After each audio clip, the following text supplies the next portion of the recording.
My name is Marjaneh Rouhani, and I'm honored to be at your presence for a few minutes at the international television Iran REI that has been supported by Iranians all across the world and has been standing up on its own with the support, with all of your supports, financial supports during the past 11 years. And it's a massive undertaking, I think, as dissidents who have been forced to migrate, and we see that how media can be so powerful, and we've all been bombarded with a lot of propaganda, which of course has caused a lot of fear, and fear by itself causes a lot of immune system breakdown, which we will get to. But it's an amazing honor, as a matter of fact, for all of us to feel like we come together in one place with different people who are presenting their ideas from different angles, and talking about taking our country back and rescuing 80 million people who've been taken hostage in Iran, as a matter of fact. And one of the first things that the Iranian dissidents did after the catastrophe of 1979, I want to remind again and again and again, is that we raised up our real Iranian flag, which is the three-color green, white, and red, with the lion and sword in the middle. And at the beginning, we didn't even have Farsi alphabets, so a lot of flags that you would see from outside Iran, they were hand sewn, and it was very difficult to make it. So Iranians outside Iran have been quite active to really try to be the voice of the voiceless Iranians who are inside Iran. And things are really getting to a point where people are quite stressed out, and they see no option but migrating. And we are stuck in a situation where we cannot assess Iran's circumstances without, in the vacuum from all the things that have been happening or happening right now in the world. And true, there has been this GCPOA discussion that's kind of like a shark, goes up and down, every once in a while comes to the surface, and has been sitting on the surface, I want to say, for the past 4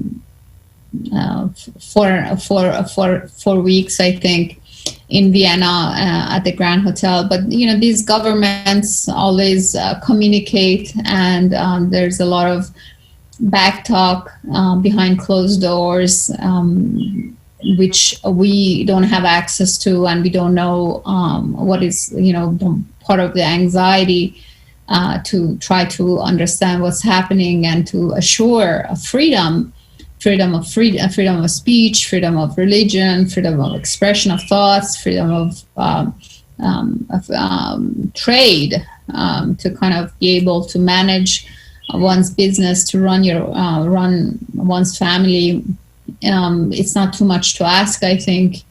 And right now, at this moment, with all the propagandas that are so politicized for this new world order, or I want to say it used to be called Agenda 21, and it has so many names and so many players that we cannot control who's behind all these discussions that may not benefit any nation or any sovereign nation, and Iran included in that. But as far as we know, we during our constitutional movement, through our constitutional movement, we were able to manage the longest era of peace and prosperity just following our rule of law and just following our constitution. And if we really look back for during the Pahlavi era, there is no period or none of all of the accomplishments were through the Constitution 1906, and that were all followed by the referendum of 1963. That, of course, had the land given to the farmers, and then the technology, the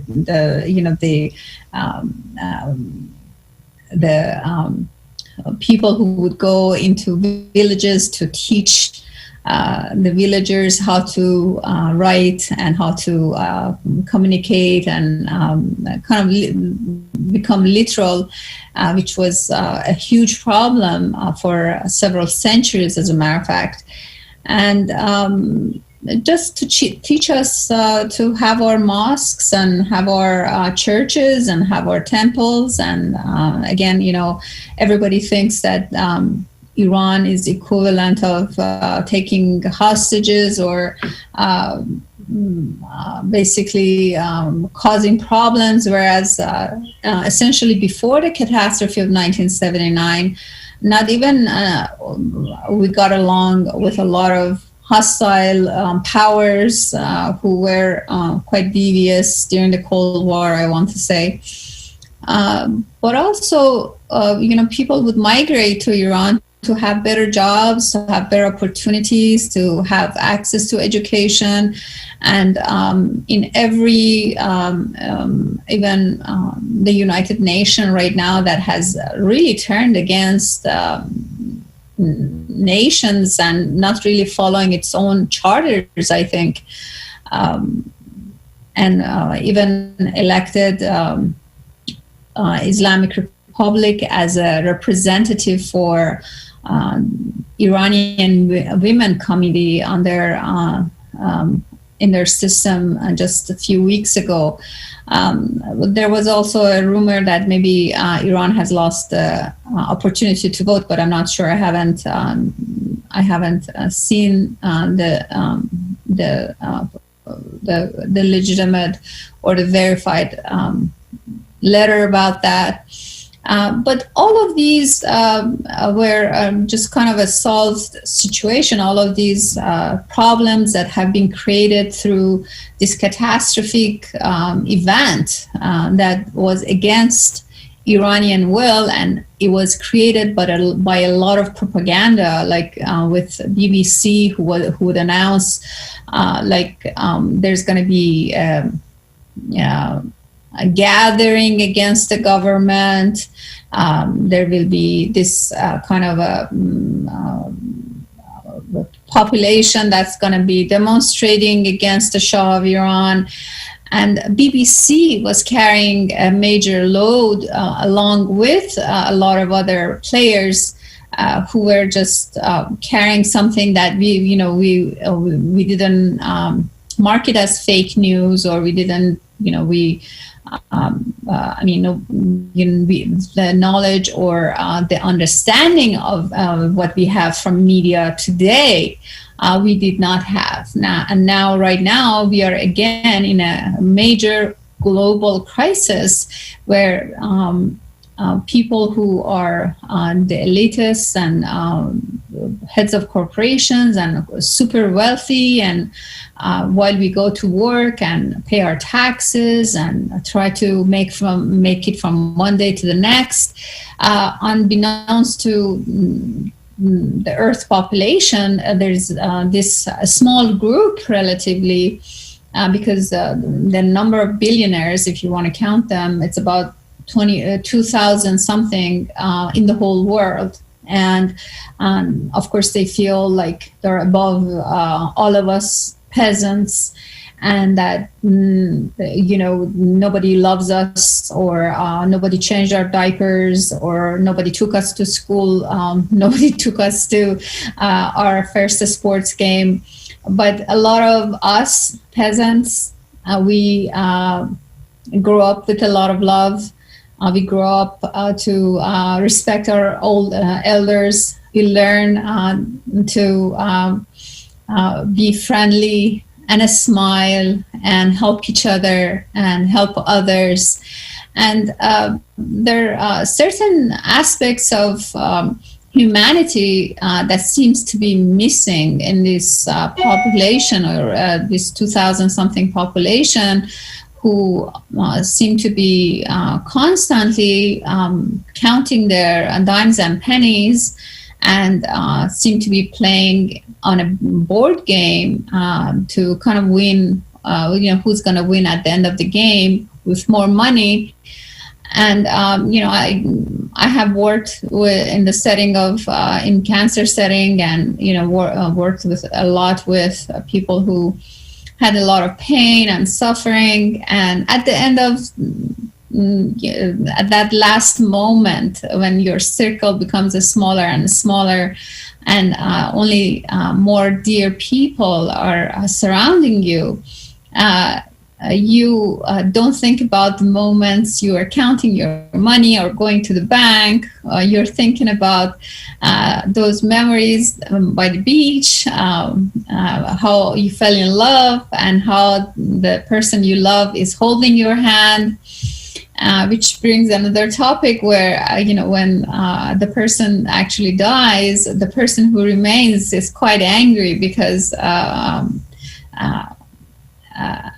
not just grieving is part of the grieving process. You become angry because then you're thinking, who's going to hold my hand when I'm dying? But that's the humanity that it's within our heart, and we want to preserve it. And during the past few months, I want to say it's not a few months, it's more than a year since this corona, which I'm really have developed an allergic reaction just to even say the name corona, or China virus, or Wuhan virus, or COVID-19, whatever you want to call it, or this new mutant, or this, and it just very, I have personally developed an aversion to it because initially it seemed to create a lot of fear, and the fear continues, and it's propagated by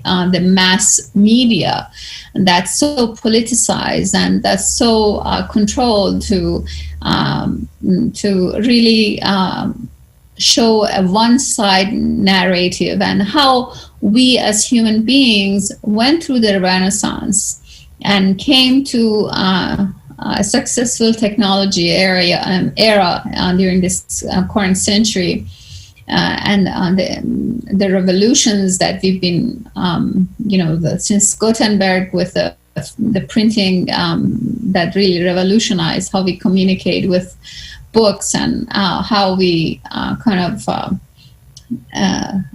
became who we are today with, being able to access each other at the same time across the world and share information, which is amazing. And everybody loves it, everybody respects it. But, we cannot allow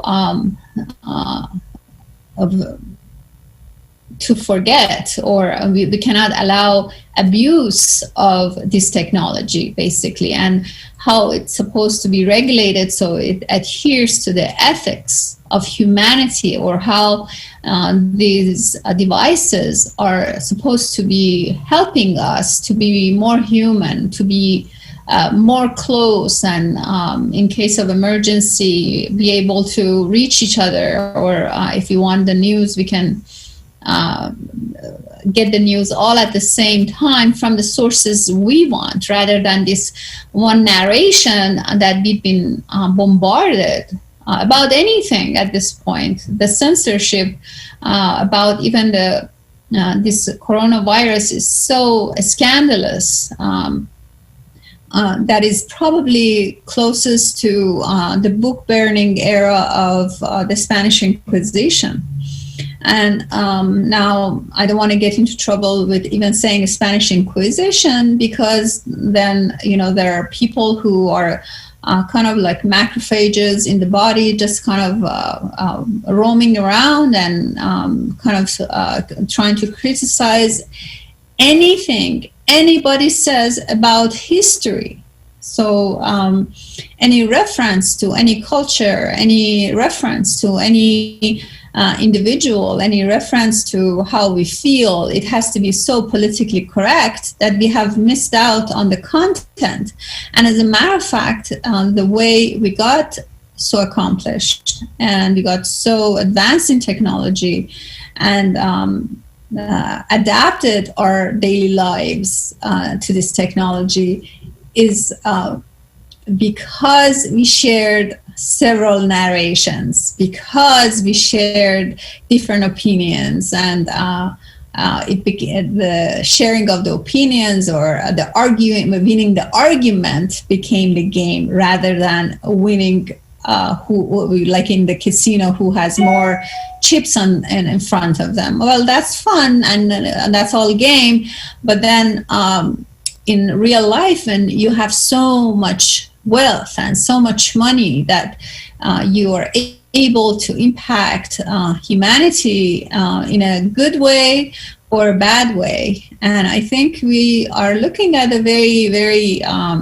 terrible situation here, or a catastrophic time in human history where, again, we go to work, the ordinary people go to work, pay their taxes, they're doing their lives, and then just a couple of nights ago, there has been back and forth about this coronavirus, about how it was engineered. And as a matter of fact, initially when I was looking up on the articles when it came out,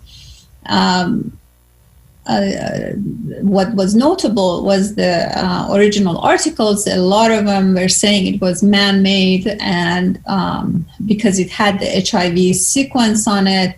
And then you would go back and all of the articles had the red stamp of retracted. And that's how this, and incidentally, it happened to be the election year in the United States of America. So that kind of complicated the situation.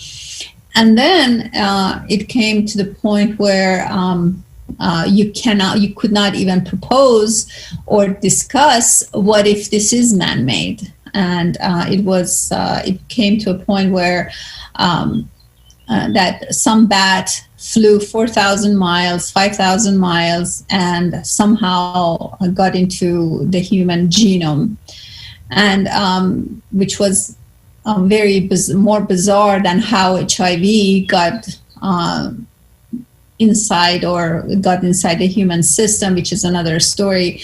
And at the end of the story, basically, we have this one-pointed person who we are supposed to trust because he is this one doctor who has served supposedly 7 presidents, holds a lot of information, has been through some of the pandemics that were controlled supposedly in the past few years, the SARS, and rolling out some vaccines. And then you have this tapes of him saying, for example, that during the next president, meaning President Trump's former President Trump, we will have a major pandemic. And if you spoke and he contradicted Dr. Fauci, who is the head of the National Institute of Allergy and Department of Allergy in the United States, and sets the trend actually in the world. Just 2 nights ago, I think BuzzFeed requested his emails through the Freedom of Information Act, and thousands of his emails poured on the internet. And all of, a special thanks to Senator Johnson and Senator Ron Paul, who have done an amazing job to represent the other side or the other opinion on the floor, despite not being popular by the mainstream media and being slammed all the time. And you know how senators or elected officials' life in Congress or any public office depends on their public persona, and to kind of pose a question, and the mainstream media make you feel like you're crazy.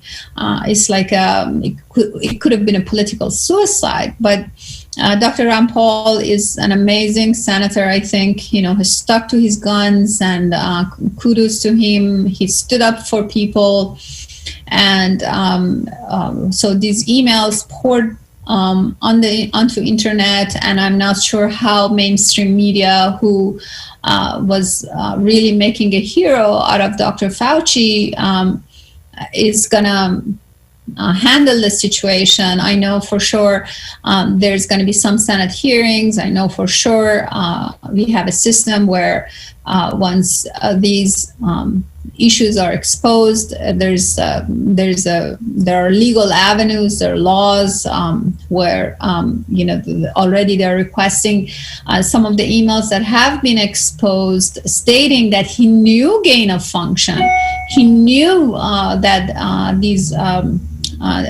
this corona was man-made, the COVID-19 was man-made. And he knew all of this. They're communicating, but a lot of emails have been blacked out, and then so you cannot read the whole email. And I'm sure they've requested. The Senate has requested. A few senators have requested these redactions, or these black areas or whiteout areas, to be removed so people can see what happened. And it brings me to the topic of, just basically in psychiatry, in my practice, what we see usually, any behavior or any cruelty or any kindness or any human aspect that we're familiar with can happen from anybody, from any position, from any judge, doctor, lawyers, any professional person. It doesn't matter how the person is famous, but human beings are, as much as they're capable of love and kindness, if some trigger gets activated, they're able of just the opposite, and terrible cruelty for whatever reason. And everybody has their own profile, which is important, because every individualism is very, very important for our civilization. And but for any behavior is possible from anybody in any position. And so when we trusted this individual, I want to kind of emphasize that we shouldn't just put the camera or the lights on one person, because then we're going to miss the whole picture. And the whole picture is very important, because otherwise, if you just put the lights and one person in the limelight and make it just a personal attack against one person, then we're going to miss the whole gamut of issues that were triggered and started by this, I want to say, virus that was unleashed to the nations against humanity, and just a crime against humanity. And how China immediately, for example, after this release of viruses, started threatening the United States, and how we had a major cyber attack to major, or the largest beef distributor or meat distributor in the United States, and how we've been attacked. And since I think January 20th, it's been like open season for attacking the United States of America, and at some point something is going to give. And granted, these emails have been released. Granted, now we know that Dr. Fauci knew and lied to all of us. I mean, people wearing masks, all the kids' health being compromised. I mean, we know children need freedom, need to talk, need to speak, need to play, need to breathe, and all of it was taken away from, we lost, for people who survived this whole ordeal, psychologically, physically, however you want to make it, you want to mention or talk about it. I mean, at the minimum, we lost 15 months of our lives being played by this one-sided narrative of, it's a virus that came from a bat, came to human, and it's just a bizarre medical story that, kudos to all the doctors, all the nurses, all the lawyers. As a matter of fact, there's a huge group of people who stood up and spoke up, and actually they're going to court and filed a lawsuit against CDC, against the World Health Organization, and basically, I think there's 1,000 lawyers or and thousands and thousands of doctors who have launched this lawsuit against these organizations because they impaired human life on this planet for a prolonged period of time. And I think if there are several theories about how this injection program was rolled out, but if it had been rolled out and was not rushed, and I think was rushed, then we were facing at least 5 years of lockdown all over the world, and then people happily walking in and accepting an injection.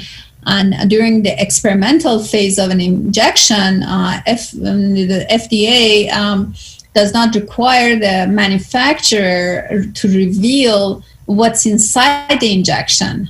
So, for example, a batch of injection today could be very different based on what the company sees or what the company wants or the researchers want or whoever they're working. Could be the components inside of it could be very different from tomorrow's batch, and they're not required by the law to reveal it to the public or to FDA until it goes in front of the FDA panel. I think they're going to go in front of the panel in 22, if not 23. But meanwhile, this whole injection program is being rolled out to masses of people without consideration of medical consultation, without consideration of individual privacy and all the, because it's an emergency, and once you lie and once you have really broken the trust, the rest of it we don't know what is really now. People should be asking questions, legitimate questions. What's inside these injections? And why is it that, for example, I'm not making this up. There are clips of Bill Gates saying that 7 billion people need to receive this injection. And why is it when in the world did we receive the 7 billion people population receive injection in face of the worst pandemic, which if you even count the percentages of, or it's about less than 1% of death in people due to corona. If you get sick, most people recover, and the immunity is permanent. We have an amazing, miraculous Department of Defense inside of our system, and the cells are constantly monitoring not just corona, cancer cells, other bacteria, other invasive stuff. And we have this whole system. Instead of talking about improving our immune system and treatment, this is again the first time in medical history where people were not allowed to even talk about treatment. And Senator Johnson allowed Dr. Corey, for example, to go in and make a presentation on a Nobel Prize winning medicine, ivermectin, and hydroxychloroquine that was working and needed to be given with zinc, of course, was immediately lashed out of the mainstream media because maybe former President Trump mentioned it, and could have saved hundreds of thousands of lives in the United States of America. Instead, people were told to stay home, and when they're blue, come to the CCU, get on the vent, and until they die or by some miracle they recover. But all of the treatments that we were able to utilize as physicians in healthcare were ripped away, and a lot of doctors have left their field. A lot of nurses have resigned, I think, because they were not allowed to do what the normal or a standard care of medicine is. You have prevention, then you have disease, and then you have treatment, and then you have the tertiary care, which is in the hospital. And a lot of physicians who stepped up and treated humans, their patients, they stood up and they said, we are not going to give in. I mean, that's a Nobel Prize right there for that group. All those people who stood up against the propaganda that seemed like a Nazi propaganda, to just have one narration in mind that you have to get an injection. And what is the reason? And just not talking about the other options, that's another story. And we always have to, in logic, look into where people or media or history, or they delete a major portion, or you just kind of see that a large part of history is missing or misinterpreted or using different words. And in this whole context, we also at the same time, people were facing this horrid fear of catching a disease. This cultural revolution started in the United States, where the corporations are talking about different words and how there's white supremacy, and there's, it reminds me of,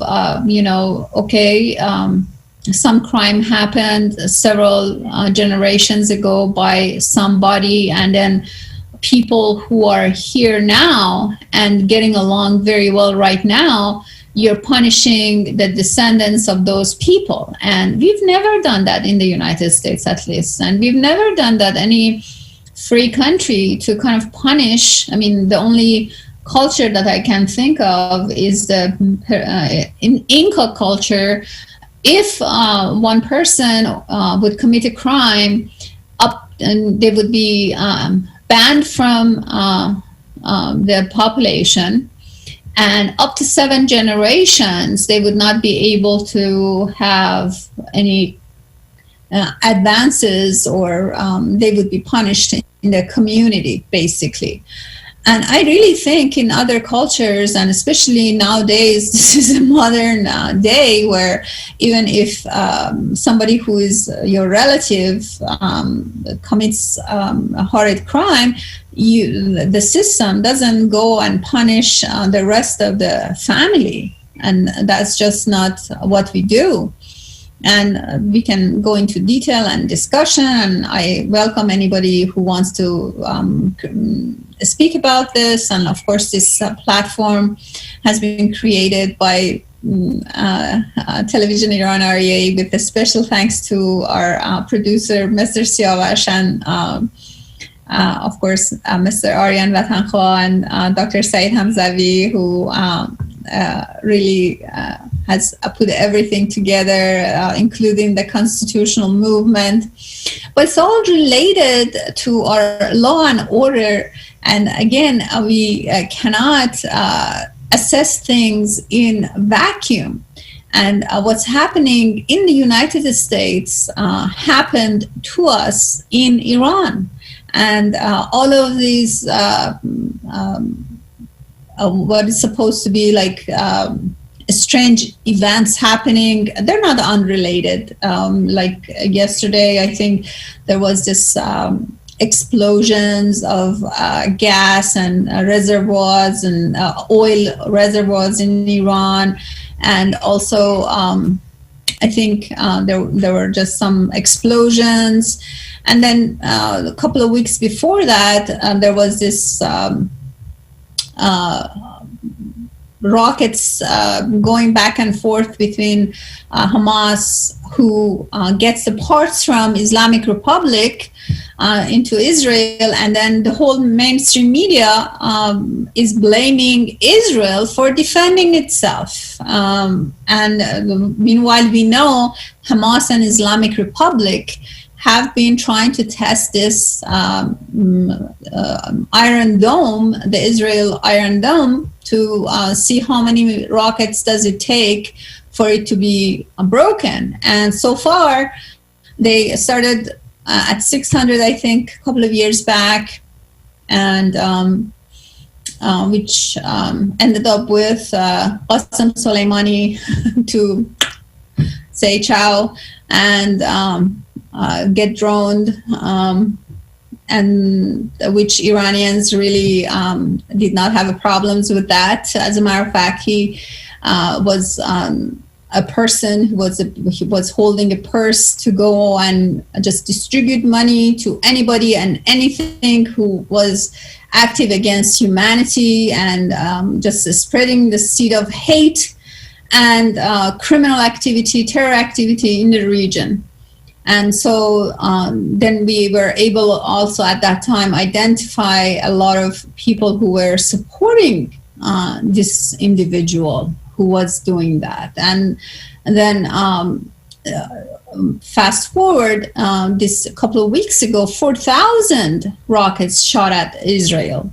And then the changes that are happening in Israel right now, where, I think there are two wings, one wing really criticizing Netanyahu for just constantly saying, well, 2 more days or 3 more days and 6 more weeks of, Iran is going to have Islam. And I don't like it when he says Iran, we as Iranians are not responsible for the actions of Islamic Republic, who has been installed in Iran since 1979 through deception, lies, propaganda of different forces that were not Iranian. Yes, they were, maybe some of them spoke Farsi. As a matter of fact, Yazdi spoke Farsi, but he had an accent.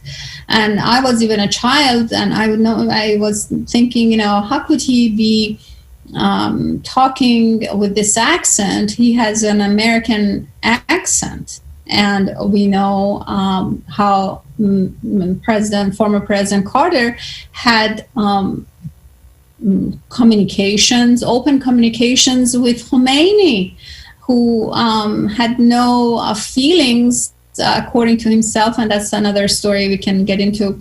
But they had communications, and President Carter, former President Carter, and his team, who I think one of the persons who really worked with him was Mr. McNamara, who, as a matter of fact, came into the 2500 year celebration of Shahanshahi in Iran, and he was so hateful, and he hid in his tent for the duration of the programs and did not participate. And he would just hide in his tent. He was a very strange person to begin with, but then one of the reporters apparently walked in the tent and took a picture while he was playing, I think, some board game, and he became angry and did something to the reporter and was yelling and screaming and was quite scandalous. But for some reason, this person who just resented being in a massive celebration, which was quite pivotal for every Iranian, and if you look online, you see how Iranians support their own culture, their own rule of law, their own constitution 1906, and the progression of the constitution of 1906 that led up to the emancipation of all Iranians, including the farmers, because even though Reza Shah Reza Shah the Great, wrote to sign an order to cancel slavery in Iran, farmers stayed enslaved by the landlords until the White Revolution,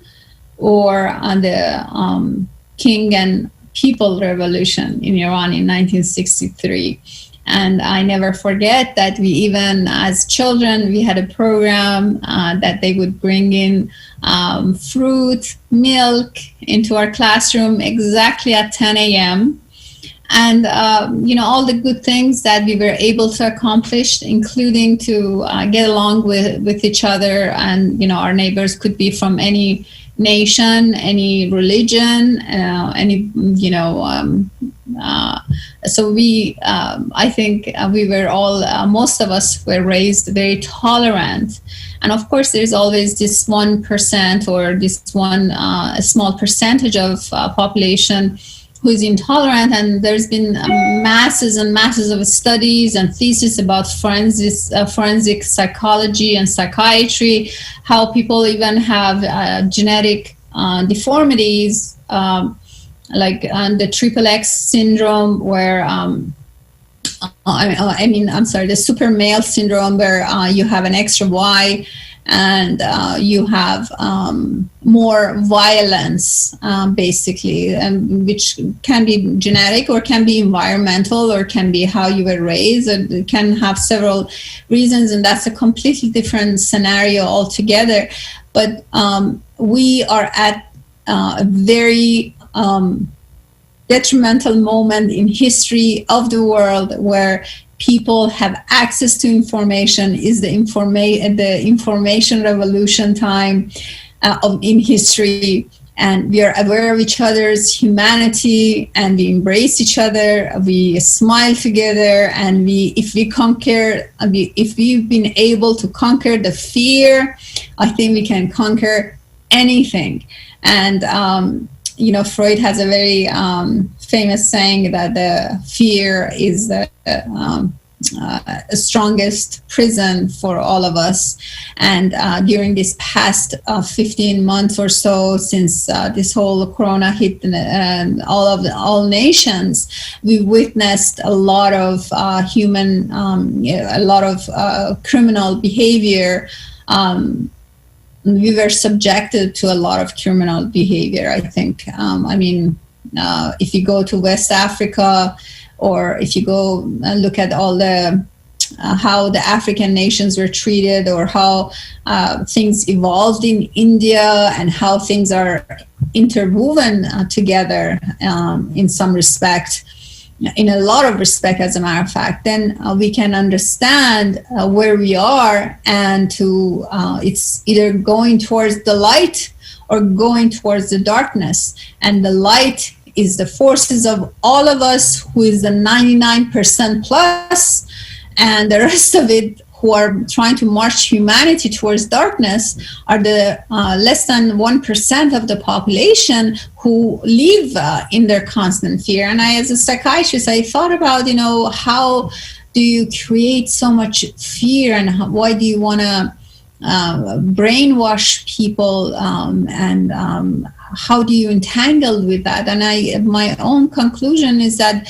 if you don't experience love, unconditional love from your family, from your mother, from your father, and you don't perceive life as a positive force, and that's why, for example, when the baby cries a little bit, the faster the mother feeds the baby or changes. I mean, there are two issues for the baby, and one is, I learned early on, either the baby's hungry or the baby's wet. So either time the baby is going to make a noise, and the faster the mother or the father or the caregiver changes the baby or feeds the baby sees and perceives and experiences life as positive, and will be somebody who's positive and gives back to the community. We just know that that's a medical, a psychological, psychiatric fact. There's no way. And so I have come to the conclusion that, when if you are raised with a family who's so focused on money as who's going to have more money or more asset, then the focus is lifted off of the kids, and the attention is not, if you have your mother and the mother is taking care of you, or the father, together you have like just ordinary lives together, sit down and get up together, go to school, check your homework, have a family dinner, celebrate birthdays, then you experience the positive side of life, gathering with your families, smiling, dancing, and just celebrating life, going to concerts, just ordinary things that we I think is not so hard to accomplish, even with 7+ billion people on this planet. And these less than 1% population must have so much fear within themselves, and so much perceived so much neglect from their own families or how they were raised, which they need to go to their counseling, because there's no evidence that life is not sustainable with the way we are. They have been yelling fire in a closed theater, if you flip back the pages of history, at least since 60, 70 years ago. And all this discussions about humans in enslavement and servitude and supremacy by technology, and wiping out the whole population and depopulation and all of it. And you go back, and they're just so intermarried together, and projecting their own fear onto, this was the worst projection, or the most massive projection of fear onto human population, I think, in history of mankind. Not just because we have the most populated time maybe on this planet, but all these fears of, like, for example, I never forget when Mr. Kerry, John Podesta was supposedly following this climate change with fear of carbon dioxide,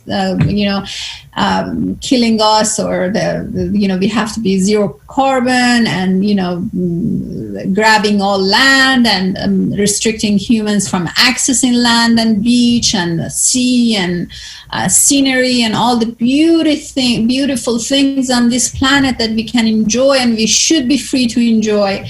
And John Podesta was involved in a scandal, so they replaced him, whoever these days is this super billionaire population, with John Kerry. And John Kerry stands at the podium and says, if we don't do anything, then in 12 years the world is coming to an end. And so how are you doing this, Mr. Kerry? Oh, we are reducing the temperature by 1.5 degrees Celsius. And How do you know it's 12 years, Mr. Carey? Where is your scientific evidence, Mr. Carey? And how is it that the cows produce more gas in 1 year than the dinosaurs did in all of 250 million years plus they roamed the planet? So all of these things that need to be really under question before we submit out of fear and brainwashing, because we're getting slammed by huge propaganda about the world coming to an end if we don't depopulate, or if we continue eating beef, or if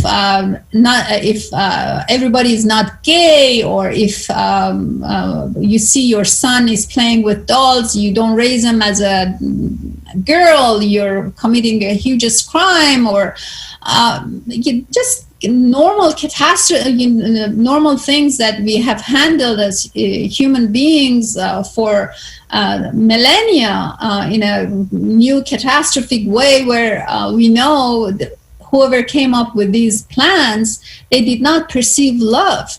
I mean, it's normal for a son to, or a small child to play with dolls, or, girls to be what we call them tomboy, or, but the choice of sexuality is after they come of age. And we decided that around age 18, and after 18, basically that's a legal age.